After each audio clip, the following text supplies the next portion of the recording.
ರಾಷ್ಟ್ರ ಮಟ್ಟದಲ್ಲಿ ಕಾಂಗ್ರೆಸ್ಗೆ ಮುಜುಗರ ಆಗ್ತಾ ಇದೆ ಅಂತ ರಾಜ್ಯದ ನಾಯಕರನ್ನು ಕರೆಸಿ ಹೈಕಮಾಂಡ್ ನಾಯಕರು ಎರಡು ವಿಚಾರಗಳಲ್ಲಿ ಬಹಳ ಮುಖ್ಯವಾದಂತಹ ಪ್ರಶ್ನೆಗಳನ್ನು ಮಾಡಿದ್ದಾರೆ ಮತ್ತು ಸರ್ಕಾರದಿಂದ ವಿವರಣೆಯನ್ನು ತೆಗೆದುಕೊಂಡಿದ್ದಾರೆ.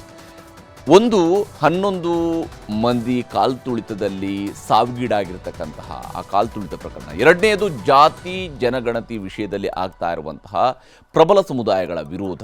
ಎರಡು ವಿಚಾರಗಳಲ್ಲೂ ಕೂಡ ಆಗಿರುವಂತಹ ಮುಜುಗರವನ್ನು ತಕ್ಷಣ ಸರಿಪಡಿಸಬೇಕು, ಇಂತಹ ಘಟನೆಗಳು ಮರುಕಳಿಸಬಾರದು ಅಂತ ಹೈಕಮಾಂಡ್ನವರು ರಾಜ್ಯ ನಾಯಕರಿಗೆ ನಿರ್ದೇಶನವನ್ನು ನೀಡಿದ್ದಾರೆ. ದೆಹಲಿಯಲ್ಲಿ ಇವತ್ತು ಏನೆಲ್ಲ ಬೆಳವಣಿಗೆಗಳು ನಡೆದಿದ್ದಾವೆ ಅನ್ನೋದ್ರ ಬಗ್ಗೆ ಕಂಪ್ಲೀಟ್ ವರದಿಯನ್ನು ನಿಮಗೆ ತೋರಿಸ್ತೀನಿ.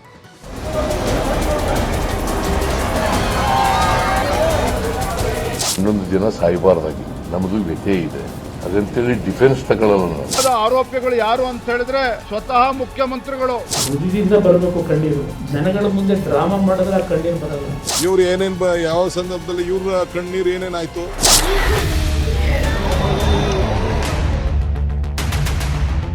ಚಿನ್ನಸ್ವಾಮಿ ಸ್ಟೇಡಿಯಂಗೆ ಕಪ್ಪು ಚುಕ್ಕೆ ಬಿದ್ದಿದ್ದು, ಬೆಂಗಳೂರಿನ ಇಮೇಜ್ಗೆ ಧಕ್ಕೆಯಾಗಿದ್ದು, ಸರ್ಕಾರಕ್ಕೆ ಮುಜುಗರವಾಗಿದ್ದು, ಕಾಂಗ್ರೆಸ್ ಹೈಕಮಾಂಡ್ಗೂ ಕಸಿವಿಸಿ ತಂದ ಘಟನೆ ಬಗ್ಗೆ ಇದೀಗ ಸಿಎಂ ಹಾಗೂ ಡಿಸಿಎಂ ವಿವರಣೆ ನೀಡಿದ್ದಾರೆ.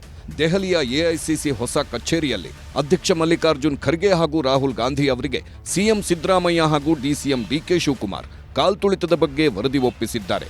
ಸರ್ಕಾರ ಕೈಗೊಂಡಿರುವ ಕ್ರಮಗಳು, ಕಾನೂನು ಹೋರಾಟದ ಬಗ್ಗೆ ಮನವರಿಕೆ ಮಾಡಿಕೊಟ್ಟಿದ್ದಾರೆ.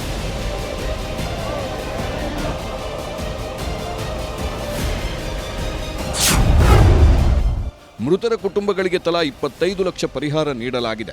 ಗಾಯಾಳುಗಳಿಗೆ ಉಚಿತ ಚಿಕಿತ್ಸೆ ನೀಡಲಾಗ್ತಿದೆ. ವಿಸ್ತಾರವಾದ ತನಿಖೆಗೆ ನ್ಯಾಯಮೂರ್ತಿ ಮೈಕಲ್ ಡಿ ಕುನ್ಹಾ ನೇತೃತ್ವದಲ್ಲಿ ಏಕಸದಸ್ಯ ಆಯೋಗ ರಚನೆ ಮಾಡಲಾಗಿದೆ.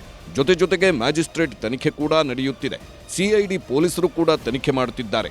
ಕರ್ತವ್ಯ ಮರೆತ 5 ಪೊಲೀಸರನ್ನ ಅಮಾನತು ಮಾಡಿದ್ದು, ಒಬ್ಬರನ್ನು ವರ್ಗಾವಣೆ ಮಾಡಲಾಗಿದೆ. ಅಷ್ಟೇ ಅಲ್ಲ, ಇಡೀ ಈವೆಂಟ್ನ ದಿಕ್ಕು ತಪ್ಪಿಸಿದ ಸಿಎಂ ರಾಜಕೀಯ ಕಾರ್ಯದರ್ಶಿ ಕೆ ಗೋವಿಂದರಾಜ್ ವಜಾ ಮಾಡಲಾಗಿದೆ ಎಂದು ವಿವರಣೆ ನೀಡಿದ್ರು.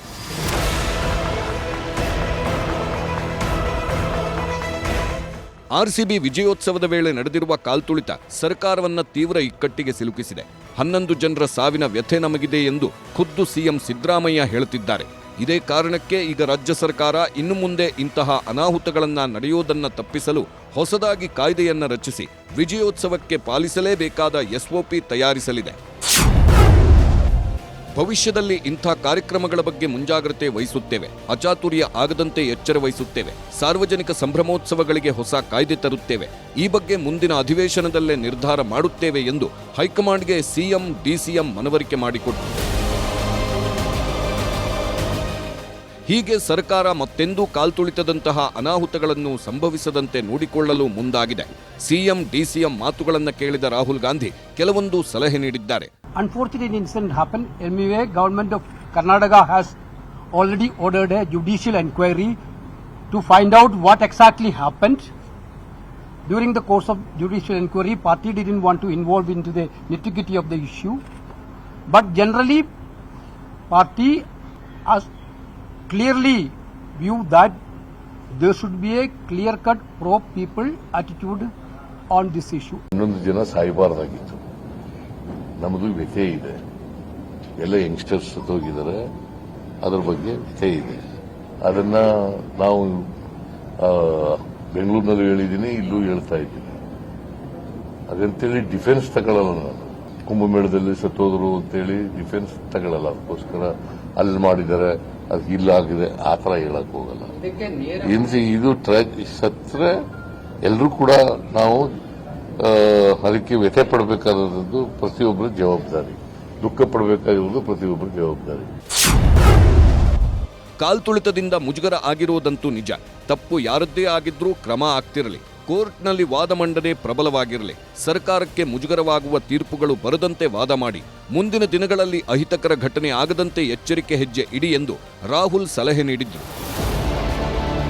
ಹೀಗೆ ಕಾಲ್ತುಳಿತದ ಬಗ್ಗೆ ವರದಿ ಒಪ್ಪಿಸಲು ದೆಹಲಿಗೆ ಹೋಗಿದ್ದ ಸಿಎಂ ಹಾಗೂ ಡಿಸಿಎಂ ತಮ್ಮ ವಿವರಣೆಯನ್ನ ಕೊಟ್ಮೇಲೆ ಹೈಕಮಾಂಡ್ ಒಂದಿಷ್ಟು ಸಲಹೆಗಳನ್ನು ಕೊಟ್ಟು ನಂತರ ಟಾಪಿಕ್ ಚೇಂಜ್ ಮಾಡಿದೆ. ರಾಜ್ಯ ಸರ್ಕಾರ ನಡೆಸಿದ್ದ ಜಾತಿಗಣತಿಯ ವರದಿಯ ಮೂಲಕ್ಕೆ ಕೈ ಹಾಕಿರುವ ಹೈಕಮಾಂಡ್ ಮರು ಎಣಿಕೆ ನಡೆಸಿ ಎಂದು ಸಿಎಂಗೆ ಸೂಚನೆ ನೀಡಿದೆ. ವೈಜ್ಞಾನಿಕವಾಗಿಲ್ಲ, ನನಗೂ ಕೂಡ ವಿಸಿಟ್ ಮಾಡಿಲ್ಲ. ವಿಚಾರ ವಿನಿಮಯ ಮಾಡಿದೀವಿ ಅಷ್ಟೇ. ಚರ್ಚೆ ಮಾಡೋದು ತಪ್ಪಲ್ಲ, ಆದ್ರೆ ಜಾರಿ ತರಬಾರದು. ಕಾಂಗ್ರೆಸ್ ಸರ್ಕಾರದ ನಿಲುವೇನಿದೆ ಸ್ಪಷ್ಟವಾಗಿದೆ, ಒಡೆದಾಳುವ ನೀತಿ. ವರದಿಯನ್ನ ಅನುಷ್ಠಾನ ಮಾಡೋದಕ್ಕಿಂತ ಮುಂಚೆ ನಮ್ಮ ಅಭಿಪ್ರಾಯವನ್ನು ಕೇಳಿ ಸ್ವೀಕಾರ ಮಾಡಿದರೆ ಇನ್ನು ಹೋಗಬೇಕಾಗಿದೆ.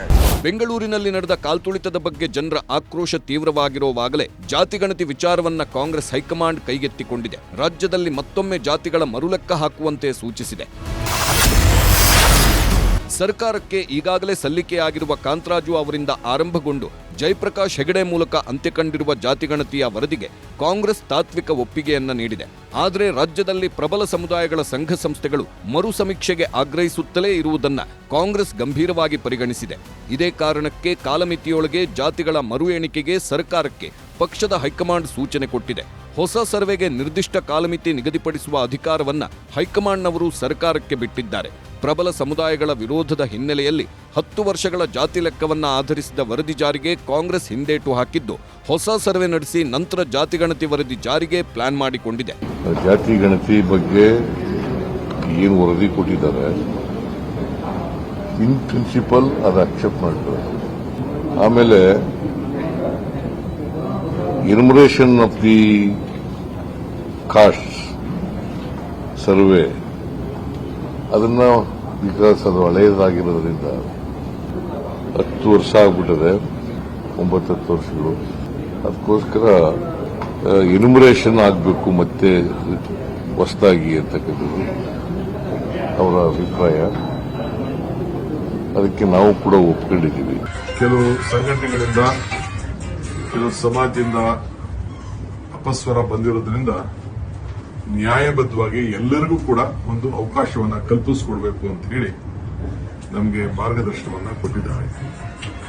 ಅದಕ್ಕೆ ಮುಖ್ಯಮಂತ್ರಿಗಳಿಗೆ ಮತ್ತೆ ನೀವು ಎಲ್ಲರಿಗೂ ಕೂಡ ನೀವು ಅವಕಾಶ ಕೊಡಬೇಕು, ಮತ್ತೆ ಏನು ಪ್ರತಿ ಮನೆಗೂ ಕೂಡ ಯಾರು ಕೂಡ ಅಪಸ್ವರ ಸಿಗಬಾರದು ಅಂತೇಳಿ ಒಂದು ಮಾರ್ಗದರ್ಶನವನ್ನ ಕೊಟ್ಟಿದ್ದಾರೆ. ಸರ್ಕಾರ ಹೀಗೆ ಜಾತಿಗಳ ಮರು ಎಣಿಕೆ ಮಾಡ್ತೀವಿ ಅಂತ ಹೇಳ್ತಿರೋದ್ರಿಂದ 10 ಹಲವು ಪ್ರಶ್ನೆಗಳೂ ಎದ್ದಿವೆ.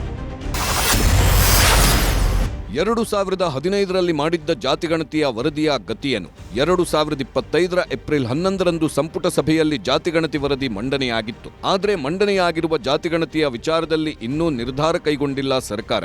ಜಾತಿಗಣತಿ ಅಂಗೀಕಾರ ಅಥವಾ ತಿರಸ್ಕಾರ ಮಾಡದೆ ರಾಜ್ಯ ಸರ್ಕಾರದಿಂದ ಮೀನಾಮೇಷ ಆಗ್ತಿದೆ. ಹಾಗಾದ್ರೆ ಜಾತಿಗಣತಿಗೆಂದು ಖರ್ಚು ಮಾಡಿದ್ದ ಸುಮಾರು 168 ಕೋಟಿಯ ಕಥೆಯೇನು? ಮತ್ತೊಮ್ಮೆ ಜಾತಿಗಣತಿ ನಡೆಸಲು ರಾಜ್ಯ ಸರ್ಕಾರ ಎಷ್ಟು ಖರ್ಚು ಮಾಡುತ್ತೆ? ಈಗ ಸರ್ವೆ ನಡೆಸಿದ್ರೆ ಮುಂದಿನ 3 ವರ್ಷದೊಳಗೆ ವರದಿ ಹೊರಬರುತ್ತಾ? ಕಾಂಗ್ರೆಸ್ ಪಕ್ಷವನ್ನ ಬಲವಾಗಿ ಬೆಂಬಲಿಸಿರುವ ಅಹಿಂದ ವರ್ಗಗಳ ಒತ್ತಾಯವನ್ನ ಪಕ್ಕಕ್ಕೆ ಸರಿಸಿ ಪ್ರಬಲ ಜಾತಿಗಳ ಒತ್ತಡಕ್ಕೆ ಮಣಿದು ನಿರ್ಧಾರ ಬದಲಿಸಿದ ಕಾಂಗ್ರೆಸ್ ಹೈಕಮಾಂಡ್ ಎಂಬ ಪ್ರಶ್ನೆಗಳಿಗೆ ಉತ್ತರ ಕೊಡಲೇಬೇಕಾಗಿದೆ ಸರ್ಕಾರ.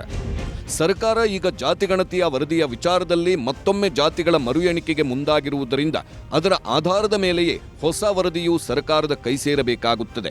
ಅಲ್ಲಿಯವರೆಗೂ ಜಾತಿಗಣತಿ ಆಧಾರಿತ ಸೌಲಭ್ಯಗಳನ್ನು ಪಡೆಯುವ ಅಹಿಂದ ವರ್ಗಗಳ ಕನಸನ್ನ ಮುಂದೂಡಬೇಕಾಗುತ್ತದೆ. ಹಾಗಿದ್ದರೂ ಕಾಲ್ತುಳಿತ ಪ್ರಕರಣದ ವಿಚಾರದಲ್ಲಿ ಜನರಲ್ಲಿ ಆಕ್ರೋಶ ಮಡುಗಟ್ಟಿರುವಾಗಲೇ ಜಾತಿಗಳ ಮರು ಎಣಿಕೆಗೆ ಮುಂದಾಗಿರುವ ಕಾಂಗ್ರೆಸ್ನ ರಾಜಕೀಯ ಗಣಿತದಲ್ಲಿ ಹಲವು ಲೆಕ್ಕಾಚಾರಗಳು ಅಡಗಿರುವುದಂತೂ ಸುಳ್ಳಲ್ಲ. Bureau report, news 18.